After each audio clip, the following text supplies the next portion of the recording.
Kirsty, I am so honored to be sitting here with you today. I cannot believe this, 20-some years later, and I have such wonderful memories of you and I working together. This kind of like no makeup is really like, I think, what so many women search for. We just kind of bring you to life and just enhancing what's already there. Exactly. So I think I'm going to take like a ride down memory lane, and I think we're going to go play again in the makeup chair. Sounds great. Let's go. Let's do it. So I thought the best thing to do is, since you've already put on moisturizer and you're all hydrated and looking beautiful, the first thing I was going to suggest is a little bit of a brightening primer. It took me some time to come around, but I think a primer makes such a difference, and this one is like beautiful and give an incredible brightening glow to the skin. And it also really makes the makeup last, and it should feel really good on the skin too. Yeah, just very silky. Should I put it on my eyelids? You know what, I think we're going to use the eye-based primer on your eyelid. Okay. I'm going to give you a concealer brush, and then just over the whole eyelid. Blend it right over, so it should give a little bit longevity to wear and just kind of cleans up and gives a really nice canvasy base to the lid. And what about the brow bone? I think you can go all the way up. And so I think we're ready to go on to just a little bit of concealer. I'm going to give you this Hidden Agenda concealer palette.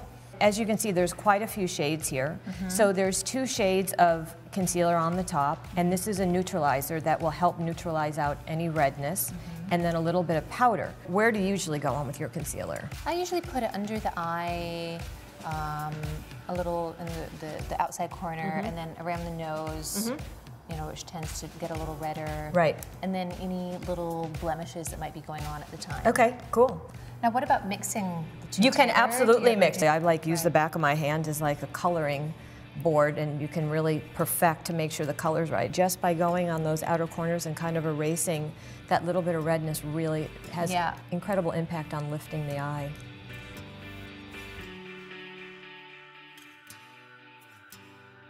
Let's go on to foundation. Okay. And again, the key here is really like figuring out that color that once you put it on, you're really not seeing it at all. And you know, these are all yellow based, so that yellow really will neutralize out that redness. Would you like sponges or brushes or fingers for applying foundation? Do you have a preference? I usually just use my It's fingers. that special tool. I would start with your application just on the cheek area, and then whatever is almost kind of like your leftover product on your finger, of just tapping it lightly over the concealer so it's super sheer.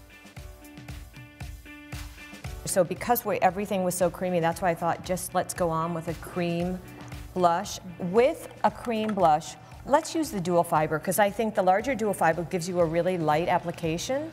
Just into the apple of the cheek and working like in a circular motion back towards a hairline, just keeping it light. Do you think that's enough, or do you think I should put a little more? I think it looks great, but how does it look to you? I think it's perfect. Would you? Yeah, I think so too.